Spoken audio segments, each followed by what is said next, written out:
Hello and welcome to our Dronas YouTube channel.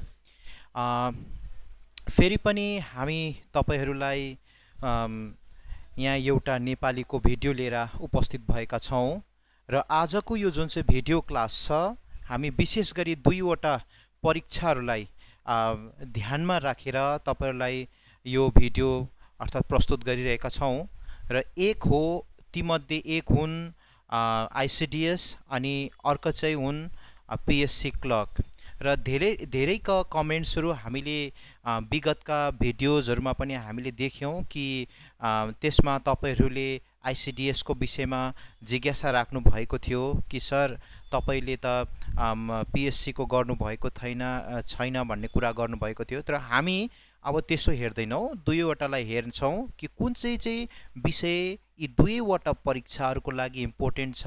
ती दुईवटा विषयहरूलाई निचोरेर हामी एक-एकवटा विषयमा टपिक्समा कुरा गर्छौं र आजको जुन चाहिँ हामी विषयमा जुन चाहिँ कुरा गर्छौं त्यो हो सामाजिक अर्थात् समाजमा सामाजिक सञ्जालको प्रभाव। अर्थात् सामाजिक सञ्जाल भनेको चाहिँ के हो भन्दाखेरि सोशल नेटवर्किङको प्रभाव।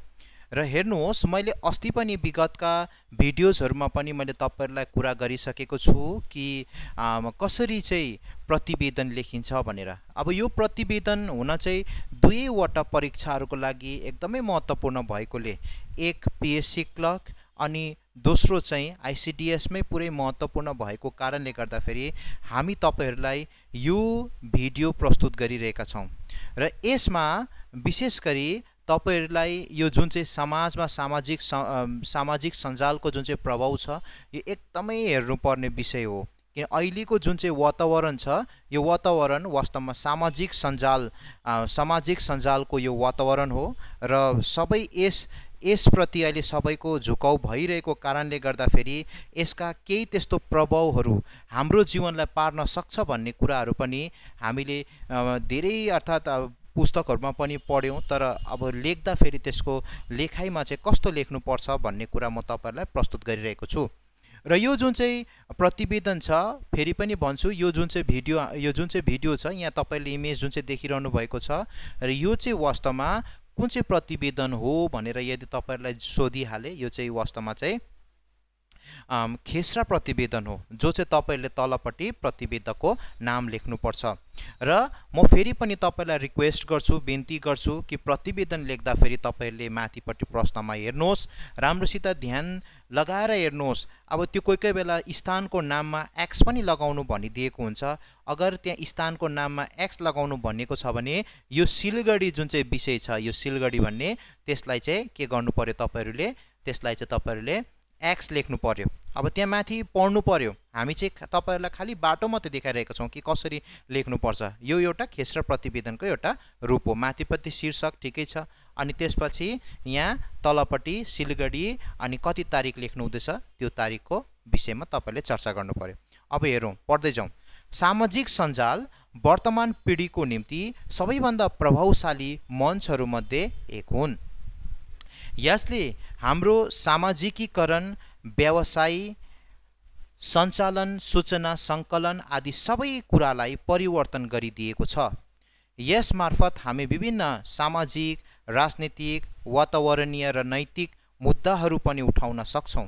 केही मुद्दाहरूका दृढ दृश्यताको कारण शक्तिको सन्तुलन स्थानान्तरित भएर अहिले साधारण जनताको हातमा पुगेको छ। यसैले अहिले हामी सबैमा यो प्रश्न सदैव उठिरहन्छ कि के यो बढ्दो जागरुकताले साँच्चै नै परिवर्तन भइरहेको छ? यसैले सामाजिक सञ्जालको समाजमा सकारात्मक र नकारात्मक दुवै प्रभावहरू रहेको छ। सामाजिक सञ्जालमा एउटा खुल्ला मञ्च भएकोले मानिसहरू यसलाई गलत तरिकाले प्रयोग गरिरहेका छन्, जो खुबै चिन्ताको विषय हो। कुनै पनि भिडियो, लेख वा तस्बिरलाई त्यसै विभिन्न उपकरणहरू जस्तै व्हाट्सएप, फेसबुक, युट्युब मार्फत साझा गरिदिन्छन्, जो सही नहुन पनि सक्छन्, जसको फलस्वरूप यस्ता घटनाहरूले दिनदिनै साइबर अपराधहरूलाई बढावा दिने, जसले मानिसहरूको वैयक्तिकतालाई क्षति पुर्याउन सक्छ। सामाजिक मिडियामा व्यक्तिगत जानकारीको गोपनीयताको प्रतिरूपण, चोरी र पिछाको जोखिम पनि बन्न सक्छ। यसै अपराधले मानिसहरू डिप्रेसनको शिकारसम्म हुन पुग्छन् र अधिक चरम अवस्थाहरूमा यसले तिनीहरूका ज्यान समेत लिन पुग्छन्। झुटो समाचारहरू यस मार्फत झट्टभन्दा झट्ट मानिसहरूमा पुग्ने भएकोले यसले मानिसहरू बीच एउटा ठुलो त्रास जन्माइदिन सक्छन्। यसबाहेक सामाजिक सञ्जाललाई भर्चुअल संसारको रूपमा व्यवहार गर्नु र एकै समयमा वास्तविक संसारसँग जोड्नु देशको प्रगति वा विकासको निम्ति एउटा माध्यम पनि बन्न सक्छ भनेर तपाईहरूले यति लेख्दा भइहाल्छ। किन भन्दाखेरि त्यहाँ माथि सोधिएको हुन्छ कि यति शब्दभित्रमा तपाईँले लेख्नुपर्छ भनेर, र मैले तपाईँलाई छोटो रूपमा त जानकारी गराइदिएको छु। तलपट्टि प्रतिवेदक है, प्रतिवेदकमा तपाईँले आफ्नो नाम लेख्न सक्नुहुन्छ है। अनि त्यसपछि जसरी यहाँ लेखिएको छ, अनि त्यसपछि तलपट्टि त्यस्तो केही लेख्नु पर्दैन, माथिपट्टि प्रश्नै तपाईँले पढ्नु पर्यो कि के भनिएको छ त्यहाँ प्रश्नमा के लेख्नु भनिएको छ, प्रश्न अनुसार तपाईँहरूले प्रतिवेदन लेख्नु पर्यो। र यो सामाजिक जुन चाहिँ सञ्जालको प्रभाव भन्ने यो प्रिभियसको अर्थात् क्वेसन पनि भएको कारणले गर्दाखेरि, अर्थात् विगतका सालहरूमा पिएससी क्लर्क अनि बिसिएसमै आएको यो कारणले गर्दाखेरि तपाईँहरूलाई फेरि यो दोहोरिन सक्छ कि भन्ने भावनाले हामीले यो तपाईँहरूलाई यो अर्थात् जुन चाहिँ पिक्चर छ, अर्थात् जुन चाहिँ यो इमेज छ, तपाईँहरूलाई हामी यो साझा गरिरहेका छौँ। अनि अब यसपछि अर्को हामी विषय कुरा गरौँ। अर्को विषय चाहिँ के छ भने यो कोलकाताका फेरीवालाहरूलाई स्थायी रूपमा पुनर्वास है। र यसमा तपाईँहरूले केही त्यस्तो चिन्ता गर्नु पर्दैन कि ला यो फर्मेट चाहिँ अब के फर्मेट हो भने यो खेसरा प्रतिवेदन हो। याद गर्नुहोस् ल, यो चाहिँ खेसरा प्रतिवेदन हो। तपाईँहरूलाई सोध्न सक्छ कि फेरीवाला अर्थात् जुन चाहिँ स्ट्रिट हकर्स जुन चाहिँ भन्छौँ हामी हैन, बाटोघाटोमा जो बसेका हुन्छ हैन, पसल थापेर बसेका हुन्छन् हैन, धेरै पसलहरू हुन्छ कि यो एउटा मुद्दा नै बनिसकेको थियो विगतका सालहरूमा कि कलकत्तामा भएको जुन चाहिँ बाटोमा बस्ने जति पनि पसलहरू छ त्यसलाई हामीले के गर्नुपर्छ, उठाउनुपर्छ। र यो एउटा गैर कानुनी हो। फेरि एक तरिकाले हेर्नु हो भने त्यहाँ हजारौँ मानिसहरूको के पनि भइरहेको छ, पेट पनि मरिरहेको कारणले गर्दाखेरि सरकारको निम्ति दोधारको स्थिति बनिसकेको थियो। र जसको फलस्वरूप यो एउटा विगतका प्रश्नमा आएको, विगतका सालमा आएको प्रश्न पनि हो है, जसलाई हामीले त्यसलाई नै मध्यनजर गरेर यो बनाएको हो यो प्रतिवेदन। र यस्तो तरिकाले यहाँ त कलकत्ताको विषयमा कुरा गरिएको छ, भोलिको दिनमा तपाईँहरूलाई के पनि सोध्छ, भारतको विषयमा पनि सोध्न सक्छ हैन। त्यसैले गर्दाखेरि यस्तै हिसाबले तपाईँहरूले बनाउनु पर्यो।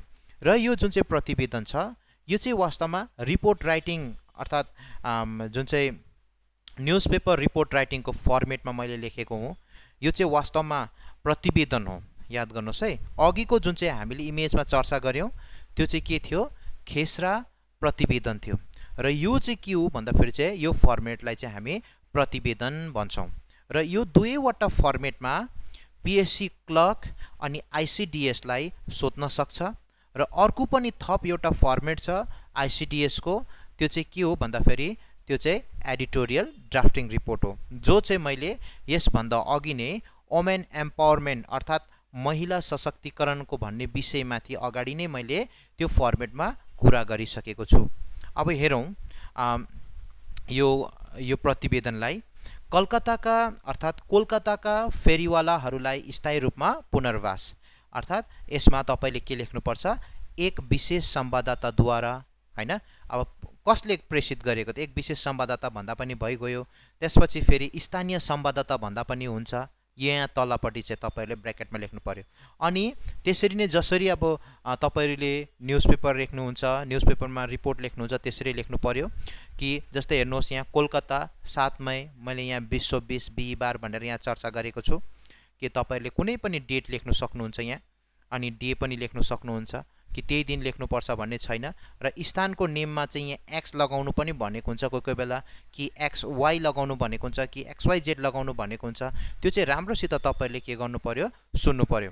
अब हेरौँ, हिजो आज कलकत्ता महानगरमा देखिरहेको सबैभन्दा ठुलो समस्या हो बाटोका फेरीवाला वा हकर्सहरूलाई स्थायी रूपमा पुनर्वास गर्नु। र यहाँ मैले हकर्सलाई हकर्स नै भनिदिएको छु, किन माथि प्रश्नमा हेरेर तपाईँले प्रयोग गर्नु पर्यो। यो समस्या आजदेखि होइन, धेरै पहिलेदेखि नै चल्दै आइरहेको समस्या हो। यी हकर्सहरू बाटोका footpath, railway station, bus station आदि क्षेत्रहरूमा अवैध रूपले पसल निर्माण गरेर बसिरहेका देखिन्छन्, जसको फलस्वरूप मानिसहरू दिनदिनै ट्राफिक जामको सम्मुखीन हुन परिरहेको छ। यसैले मानिसहरूले यी फेरीवालाहरूलाई झट्टभन्दा झट्ट स्थायी रूपमा पुनर्वास गर्नुपर्ने आग्रह सरकारप्रति गर्दै आइरहेको थियो। सरकारले पनि यिनीहरूलाई चाँडै 2014मा पारित भएको जीविका संरक्षण औ हकर अधिनियम ऐन अनुरूप पुनर्वास गर्ने भएको छ। यी हकर्सहरू हाम्रो सहरी अर्थव्यवस्थाको एउटा अभिन्न हिस्सा पनि हुन्। यिनीहरू अल्पशिक्षित र बेरोजगारी भएकोले विभिन्न प्रकारका उत्पीडनहरूका सम्मुखीन हुन पुग्छन्।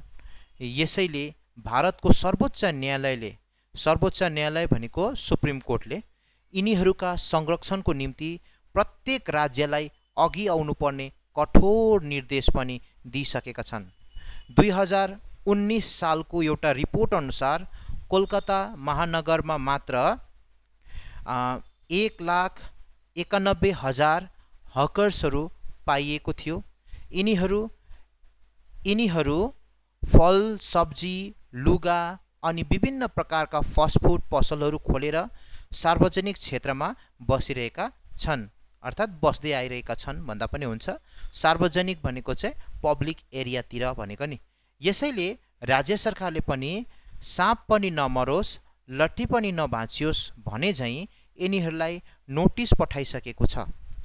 यिनीहरूलाई क्षतिको निम्ति जम्मा 1 लाख दिने अनि मार्केट कम्प्लेक्स भवन निर्माण भइसकेपछि त्यहाँ तिनीहरूलाई पुनर्वास गरिने भएको छ। र यसमा तपाईँहरूले अझै एउटा के विषय थप्न सक्नुहुन्छ भन्दाखेरि हिजो अर्थात् अस्ति भर्खरै मात्रामा पश्चिम बङ्गाल सरकारले यी हकर्सहरूको लागि अहिलेको जुन चाहिँ यो कोरोना जुन चाहिँ महामारी छ, यो कोरोना महामारीले यी हकर्सहरूको धेरै अवस्था गम्भीर भएको कारणले गर्दाखेरि 2 लाख रुपियाँ दिने है घोषणा गरेको छ। र यो वास्तवमा यिनीहरूका के हुन्छ भन्दाखेरि एउटा कमिटी हुन्छ, त्यो कमिटीलाई अब एउटा बाँड्ने 2-2 लाख गरेर दिने क्षतिपूरणको भनेर अहिलेको वर्तमान सरकारले घोषणा गरिसकेको छ र त्यो क्रम जारी छ। त त्यसलाई पनि तपाईँहरूले लेख्न सक्नुहुन्छ, यहाँ समेट्न सक्नुहुन्छ। र यो अस्ति नै लेखेको कारणले गर्दाखेरि मैले यहाँ समेट्न सकिनँ। र तपाईँहरूलाई यी हकर्सहरू भन्ने कुरा चाहिँ याद राख्नुहोस्। यी हकर्सहरू भन्नाले जस्तै हामीले एकपल्ट पढ्यौँ नि, एकपल्ट हामीले टिभीहरूतिर पनि देख्यौँ, जस्तै सिङ्गडा अर्थात् पकौडा अर्थात् बनाउने जुन चाहिँ अभियान चलायो दिल्लीहरूतिर होइन, त्यो पनि वास्तवमा स्ट्रिट हकर्सहरूलाई प्राथमिकता दिएर चलाएको अभियान थियो। कवि गोष्ठीहरू गरियो त्यस पकौडाको विषयमा होइन, समोसाको विषयमा। र यसैले र यो इम्पोर्टेन्ट टपिक्स पनि हो मेरो हिसाबले चाहिँ है, र विगतमा आइसकेको छ। र तपाईँहरूले विचार गर्नुपर्छ कि यी हकर्सहरूले चाहिँ हाम्रो जुन चाहिँ आर्थिक यिनीहरूले पनि धेरै टेवा पुर्याइरहेको छ जुन चाहिँ हाम्रो यो आर्थिक स्थितिलाई मजबुत गर्नको लागि। र अहिले हालमा के भइरहेको छ भन्दाखेरि कोरोना आएको कारणले गर्दाखेरि यिनीहरूको अवस्था एकदमै लाचार बनिसकेको छ, जसको कारणले गर्दाखेरि सरकार खुबै चिन्तित भएर यिनीहरूको लागि त्यस्ता खालके अर्थात् राशिहरूको सहयोगको निम्ति घोषणा गरेका हुन्। र ठिकै छ, र यो विषय भयो। र अब हामी अर्को विषयमा जाउँ, किनभने धेरै एउटा विषयमा धेरै चर्चा नगरी बसौँ, किनभने 3वटा मैले यहाँ ल्याएको छु कि अब हेर्नुहोस् यो अर्को एउटा विषय हो। र यो विषय के हो भन्दाखेरि एकदमै अहिले चलिरहेको एउटा समस्या पनि हो। र मैले अर्थात् एउटा आर्टिकल्स हेर्दै थिएँ, अर्थात् एउटा लेख पढ्दै थिएँ। त्यस लेखमा के भनिएको थियो भन्दाखेरि पहिलो 2वटा विश्वयुद्धहरू वास्तवमा उपनिवेशको लागि अर्थात् तेलहरूको लागि भएको थियो भने अब चाहिँ यो जुन चाहिँ विश्वयुद्ध जुन चाहिँ छ त्यो वास्तवमा पानीको लागि हुन्छ भनेर एउटा आर्टिकल्स लेखिएको थियो, द हिन्दूमा पनि लेखिएको थियो है। अनि यदि त्यस्तै तरिकाले हेर्नु हो भने हो पनि आज जस्तो खालकी स्थितिहरू देखिरहेको छ, जलको जस्तो प्रकारको सङ्कट भएको हामीले देखिरहेका छौँ हैन। र साँच्चै पनि के अर्थात् यो तेस्रो विश्वयुद्ध जलकै लागि हुन सक्छ त भन्ने कुराहरू पनि हाम्रो मनमा के भइरहेको छ अनि आइरहेको छ ती प्रश्नहरू। र अब हेरौँ कि हामी ती सबै कुराहरूलाई नहेरौँ कि अब हामीले यहाँ अब विशेष गरी भारतलाई हेर्ने चेष्टा गरौँ। यहाँ मैले भारतलाई हेर्ने चेष्टा गरेको छु हैन। ती मध्येमा पनि अब तपाईँ अघि दुईवटा विषयहरू त हामीले एउटा विषय हामीले पश्चिम बङ्गाललाई हेऱ्यौँ हैन, पछिको विषयमा भयो। र यो चाहिँ भारतलाई विशेष गरी मैले मध्यनजर गरेर यहाँ प्रस्तुत गरेको छु, हेर्नुहोस् है। र अब यहाँ अर्को कुरा याद राख्नुहोस्, यसको अगाडिपट्टि यो 24 अगस्त 2020 यो चाहिँ वास्तवमा के भएको छ भन्दाखेरि यो खेसरा प्रतिवेदनको एउटा फर्मेट छ। तपाईँहरूले चिन्तै गर्नु पर्दैन। यदि त्यसमा खेसरा प्रतिवेदन आयो भने तपाईँले खालि फर्मेट मात्रै चेन्ज गर्नुहोस्, अर्को चाहिँ जस्तोको तस्तै सारिदिनुहोस्। जे लेखिएको छ त्यसलाई त्यहीँ सार्नुभयो भने त्यो पनि हुन्छ, त्यसमा केही छैन। अब फेरि अर्को प्रतिवेदनै आयो भने फर्मेट चाहिँ अघि मैले जस्तो गरेछ त्यो फर्मेट मात्रै चेन्ज गर्नुहोस्, अरू जे लेखाइ चाहिँ जे छ त्यही लेख्नुभयो भने पनि हुन्छ। र यहाँ अगाडिपट्टि जुन चाहिँ छ, यहाँ 24 अगस्त 2020 भनेर लेखिएको छ, त्यसको अगाडिपट्टिको जुन चाहिँ स्थान नाम जुन चाहिँ छ त्यो मैले यहाँ लेखेको छुइनँ, त्यो तपाईँहरूले बुझ्नुहोस् ल। यो तपाईँहरूले बुझ्नु पर्यो कि यसमा अगाडिपट्टि चाहिँ के हुन्छ, सिलगढी हुन्छ। अर्थात् स्थान नाममा एक्स लेख्नु भनेको छ भने एक्स लेख्नु पर्यो तपाईँहरूले। र मैले यो घरिघरि दोहोऱ्याइरहेको छुइनँ, मैले एउटा पार्टिकुलर एउटा विषयमा चर्चा गरिरहेको छु तपाईँहरूलाई है। भारतमा पानीको व्यवस्थापन अर्थात् जल सङ्कट जो चाहिँ एकदमै ठुलो एउटा समस्या पनि हो हैन, एउटा देखिरहेको एउटा समस्या हो। खालि भारतको लागि मात्रै हैन, यो विश्वभरि नै देखिरहेको एउटा समस्या पनि हो, जसमाथि मैले यो प्रतिवेदन तपाईँहरूलाई तयार पारेको छु। देशको कतिपय क्षेत्रहरूमा जलको निम्ति हाहाकार भइरहेको छ। वर्तमान देशका प्राय क्षेत्रहरू भीषण जल सङ्कटको चपेटमा परिसकेको छ। चेन्नई, बङ्गलुरु, हैदराबाद जस्ता महानगरहरूदेखि लिएर देशको राजधानी दिल्लीसम्म नै जलको सङ्कट देखिरहेको छ। स्थिति यहाँसम्म बिग्रिसकेको छ कि पानीको निम्ति अर्थात् जलको निम्ति हिंसक झडपहरूका घटना आउन थालिसकेको छ। यस परिस्थितिले नीति नियन्त्रणहरू अहिले गहिरो सोचमा परिसकेको छ। जल सङ्कटलाई निप्टाउनु पनि सबैलाई पिउने जल उपलब्ध गराउनु सरकारको निम्ति एउटा ठुलो चुनौतीको विषय नै बनिसकेको छ। यी चुनौतीहरूलाई मध्यनजर राखेर 2019 सालको 17औं लोकसभाको पहिलो सत्रको सुरुवातमा राष्ट्रपति रामनाथ कोविन्दले आफ्नो सम्भाषणमा जल संरक्षण औ व्यवस्थापनमाथि गम्भीरतासित काम गर्नुपर्ने विषयमाथि जोड दिएको थियो। यसभन्दा अघि केन्द्र सरकारले पनि जल संसाधनको उचित व्यवस्थापनको निम्ति जलसित सम्बन्धित सबै मन्त्रालयहरूलाई एउटै छत मुनि उभ्याएर नयाँ मन्त्रालय जल शक्ति मन्त्रालयको गठन गरिसकेको छ। साथै सरकारले स्वच्छ भारत अभियान अन्तर्गत 2024 सम्म घर घरमा नलबाट जल उपलब्ध गराउने महत्त्वपूर्ण लक्ष्य तय गरिसकेको छ। जल व्यवस्थापनको निम्ति आवश्यक यी परिस्थितिहरूमा देशमा भइरहेको जल सङ्कटलाई दूर गर्नको निम्ति जल व्यवस्थापनको निम्ति चाहिँ जल सङ्कटलाई दूर गर्नको निम्ति जल शक्ति मन्त्रालयलाई एउटा बोझ नै बनिसकेको छ। हुन चाहिँ यस पृथ्वीमा 70% पानीले घेरिए तापनि 2.5% मात्र पिउनको निम्ति उपयोगी छन्। मिठो पानीको यो कम हिस्सामा पनि भारतमा केवल 4% हिस्सा मात्र पाइन्छ। आज विश्वभरि नै व्यवस्थापनको अभावमा करोडौं मानिसहरू गम्भीर रूपले जल सङ्कटको सामना गरिरहेको स्थितिमा भारत पनि अघि उभिरहेका देखिन्छन्।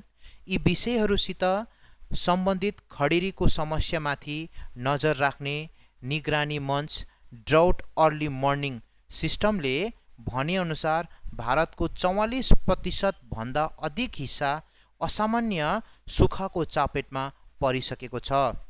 जल सङ्कटले सबैभन्दा अधिक प्रभावित हुने राज्यहरू तेलङ्गाना, महाराष्ट्र, आन्ध्र प्रदेश, गुजरात र तमिलनाडु अन्तर्भुक्त छन् भनेर तपाईले लेख्नु पर्यो। अब हेर्नुहोस् यसमा के भनेको छ भन्दाखेरि यो जुन चाहिँ जल सङ्कट जुन चाहिँ छ यसमा तपाईहरुलाई अब सोधिन्छ हैन कति प्रतिशत अब कहाँ छ, किन यो लामो भएर अब बेसी लामो पनि लेख्नु हुँदैन। मैले छोटो रूपमा त तपाईहरुलाई लेखिसकेको छु, यहाँ दिइसकेको छु छोटो रूपमा, विस्तृत रूपमा मैले यहाँ तपाईहरुलाई देखाइरहेको छु। यो हेर्नु सक्नुहुन्छ तपाईहरुले हैन। अनि हेर्नुहोस् सबभन्दा ठुलो कुरा भारतमा पनि संविधानको धारामा 3 वटा अर्थात याद राख्नुहोस् 352 धारा 352, 356 र अर्को 360 छ। भन्नुको अर्थ 4 को ग्यापमा छ नि हैन धाराहरू। जस्तै 352 मा त्यो के को लागि लगाइन्छ भन्दाखेरि राष्ट्रिय सङ्कटको बेलामा लगाइन्छ। 356 राज्यमा भएको सङ्कटको बेलामा लगाइन्छ हैन। 360 कति बेला लगाइन्छ भन्दाखेरि त्यो त्यति बेला लगाइन्छ जब चाहिँ अर्थव्यवस्थामा डावाडोल हुन्छ। यस वर्ष त्यस्तै स्थितिमा हुने अर्थात पुग्ने स्थितिमा त पुगिसकेको थियो तर अब त्यस्तो केही घोषणा गरेन। तर अहिलेसम्म त्यो फाइनेन्स इमर्जेन्सी चाहिँ भएको छैन भारतमा, यो कुरा पनि याद राख्नुहोस्। अब मेरो हिसाबले चाहिँ नि अब भारतमा अझै एउटा आर्टिकल्स अर्थात 364 पनि हुनुपर्ने हो, जो चाहिँ के हुनुपर्ने हो भन्दाखेरि चाहिँ यो अर्थात जल सङ्कट अर्थात यो जल सङ्कटको घोषणा गर्दाखेरि पनि अर्थात त्यो इमर्जेन्सी अर्थात शक्ति चाहिँ अर्थात राष्ट्रपतिलाई दिनुपर्ने हो। तर त्यस्तो भएको छैन, त्यो त हाम्रो सोच मात्रै हो। र यस्तो प्रकारले तपाईले लेख्नु सक्नुहुन्छ तपाईहरुले है। तलपट्टि चाहिँ प्रतिवेदक भनेर लेख्नुहोस्, जो चाहिँ मैले यो अब देखाएको छुइनँ।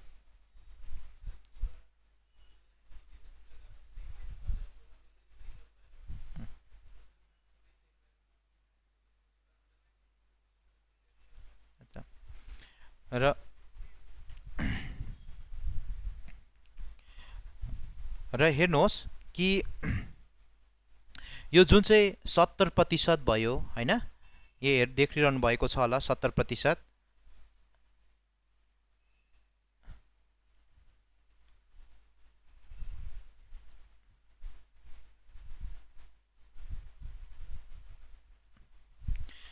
यसलाई अलिकति हेर्नु पर्यो तपाईहरुले है, यो 70%। त्यसपछि यो 2.5% है, यो डेटाहरु चाहिँ राम्रोसित हेर्नुहोस् हैन। त्यसपछि ड्राउट अर्ली मर्निङ सिस्टमले भनेको जुन चाहिँ कुराहरु छ भारतको 44% भन्दा पनि अधिक के छ हिस्सा अर्थात असामान्य सुखको चपेटमा परिसकेको छ भनेर यहाँ भनिसकेको छ हैन। जल सङ्कटले सबैभन्दा अधिक प्रभावित हुने राज्यहरु चाहिँ जस्तै के हो तेलङ्गाना, महाराष्ट्र, आन्ध्र प्रदेश, गुजरात र तमिलनाडु के छ यसमा अन्तर्भुक्त छ, जो चाहिँ भारतमा छ। र अब यसमा तपाईहरुले यसलाई छोटकारीमा पनि बनाउन सक्नुहुन्छ हैन। अब त्यहाँ हेरेर हुन्छ कतिमा भनिएको छ, 150 भनेको हुन्छ, कोही बेला 200 भनेको हुन्छ, कोही बेला 250 भन्दा बेसी हुनु हुँदैन भनेर सोधिएको हुन्छ। र त्यही हिसाबले तपाईले के गर्नु पर्यो, यसलाई ती शब्दहरुमा सम्मिलित गर्नु पर्यो। कतिवटा शब्दहरुमा छ त्यसलाई हेरेर तपाईले के गर्नु पर्यो, लेख्नु पर्यो। र तलपट्टि चाहिँ हामी तपाईलाई अनुरोध गर्छौं कि यसमा मैले यहाँ प्रतिवेदक भनेर यहाँ लेखेको छुइनँ, किनभने यो मैले खेस्रो प्रतिवेदन वास्तवमा तयार गरेको थिएँ।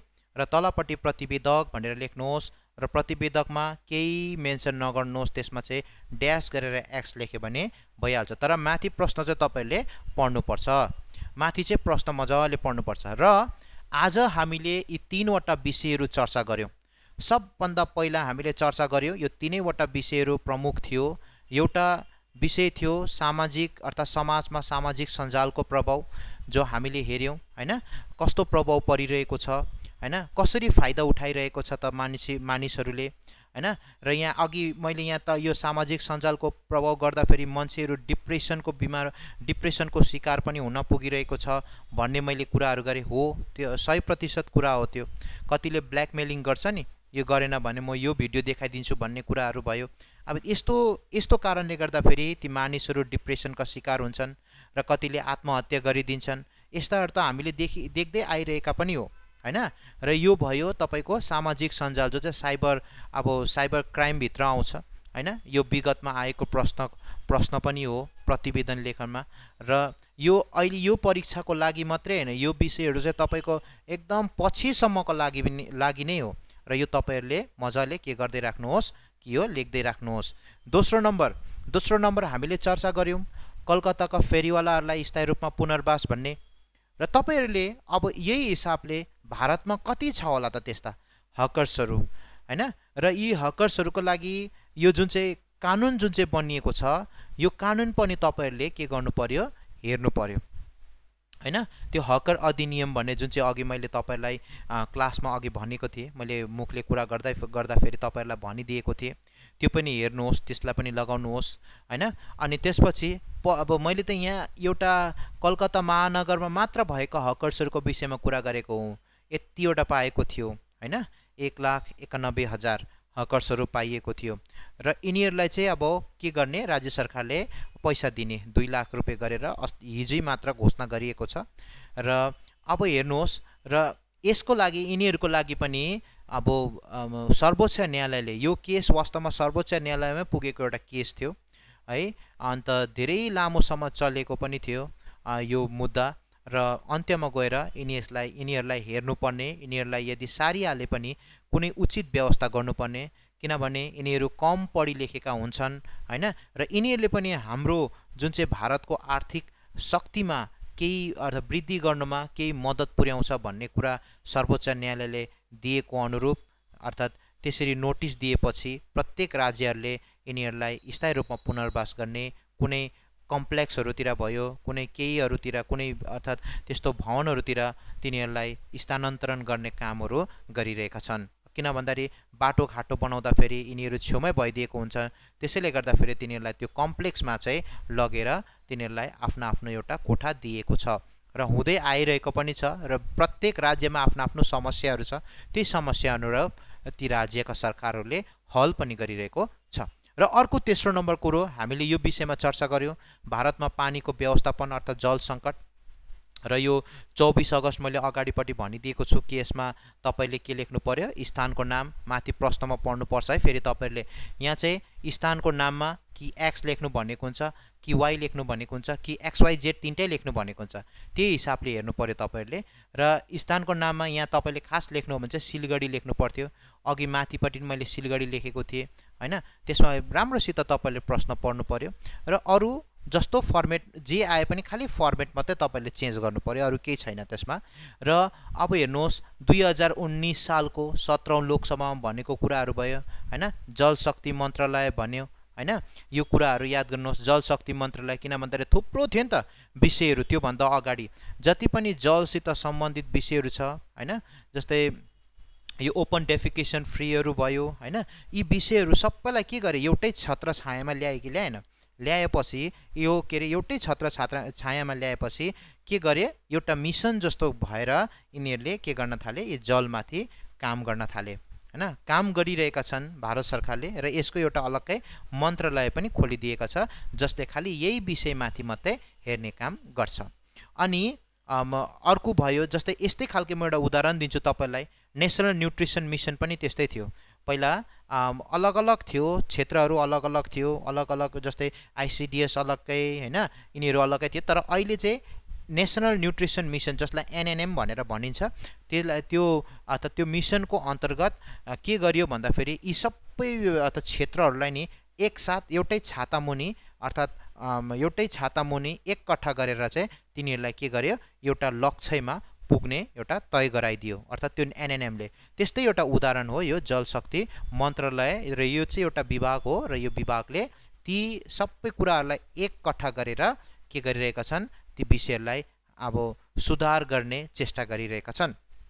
र त्यसपछि यो 70% पानीले यो हेर्नु सक्नुहुन्छ, 4% हिस्सा मात्र अर्थात् भारतमा पाइने कतिको 4% भन्दाखेरि 2.5% चाहिँ यो चाहिँ तपाईको पृथ्वीमा चाहिँ 70% पानीले घेरिएको छ तापनि 2.5% मात्र यो मात्रै चाहिँ वास्तवमा चाहिँ के हो भन्दाखेरि 2.5% मात्र पिउनको लागि लायक छ नि त र यो चाहिँ भयो तपाईको 100%। यो 100 मा पनि सोच्नुहोस् यो 4% हिस्सा चाहिँ कहाँ पाइन्छ भारतमा पाइन्छ भन्नुको अर्थ कति पानी चाहिँ कति चाहिँ कम्ती भइरहेको छ हैन यो विषयहरुमा तपाईहरुले कुरा गर्नुस् र यति भन्दै र यो जुन चाहिँ मेरो आजको जुन चाहिँ यो क्लास छ यो क्लासलाई अर्थात यो भिडियोलाई हामी यही समाप्त गर्छौं र त्यसको लागि धन्यवाद र जति सक्दो तपाईहरुले लाइक अनि शेयर गर्ने यो भिडियोलाई लाइक अनि शेयर गर्ने चेष्टा गरिदिनुहोस्।